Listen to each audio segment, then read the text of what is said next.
Saya Surya Pratama dengan NIM D1A02310079. Pada kesempatan kali ini saya akan memaparkan mengenai fungsi dan tujuan pajak yang diajar oleh Bapak dosen tercinta kita, yaitu Johannes Joni Kodja. Yang pertama, fungsi pajak, yaitu ada 4. Yang pertama itu fungsi anggaran, budget. Yang kedua, fungsi pengaturan, regulasi. Yang ketiga, fungsi pemerataan, distribusi. Dan yang keempat, fungsi stabilitas ekonomi. Yang pertama yaitu fungsi anggaran.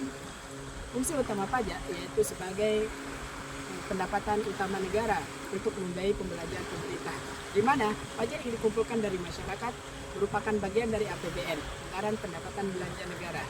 Kemudian dari APBN akan dialokasikan ke infrastruktur umum seperti pembuatan jalan, jembatan, rumah sakit, dan sekolah, dan juga untuk menggaji pegawai negeri dan sektor lainnya.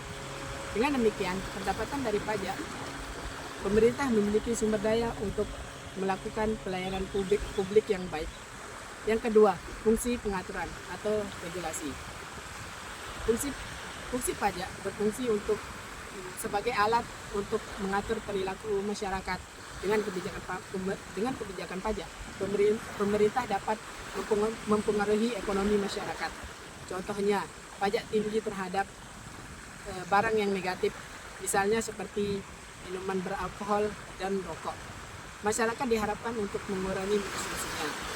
Sebaliknya, insentif pada pajak diberikan kepada pengusaha kecil dan investasi yang sedang dikembangkan untuk mendorong sektor tersebut. Yang ketiga yaitu fungsi pemerataan atau retribusi. Fungsi pajak juga sebagai pemerataan kesejahteraan masyarakat, di mana pemerintah dapat mengambil pajak tinggi terhadap kelompok berpenghasilan tinggi dan dialokasikan sebagai bantuan sosial untuk masyarakat yang kurang mampu. Contohnya, retribusi ini adalah bantuan sosial, distribusi sekolah, dan distribusi rumah sakit. Dengan demikian, pemerintah dapat menekan kesenjangan sosial yang ada di dalam masyarakat. Yang keempat, yaitu fungsi stabilitas ekonomi.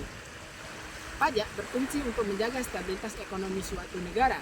Ketika inflasi naik, pemerintah dapat menerapkan kebijakan untuk menekan permintaan yang ada di dalam masyarakat untuk menjaga stabilitas ekonomi suatu negara. Sebaliknya, ketika permintaan masyarakat menurun, pemerintah dapat memberi kebijakan dengan menurunkan pajak dan merangsang ekonomi masyarakat dan investasi yang ada, sehingga fungsi pajak kali ini untuk menjaga stabilitas ekonomi negara. Yang terakhir yaitu tujuan pemungutan pajak. Secara keseluruhan, tujuan utama dari pemungutan pajak adalah untuk menyediakan dana bagi kebutuhan negara, mendorong pemerataan ekonomi, menjaga perilaku ekonomi, dan menjaga stabilitas ekonomi. Hal ini dilakukan untuk mensejahterakan masyarakat. Sekian yang dapat saya sampaikan, semoga bermanfaat.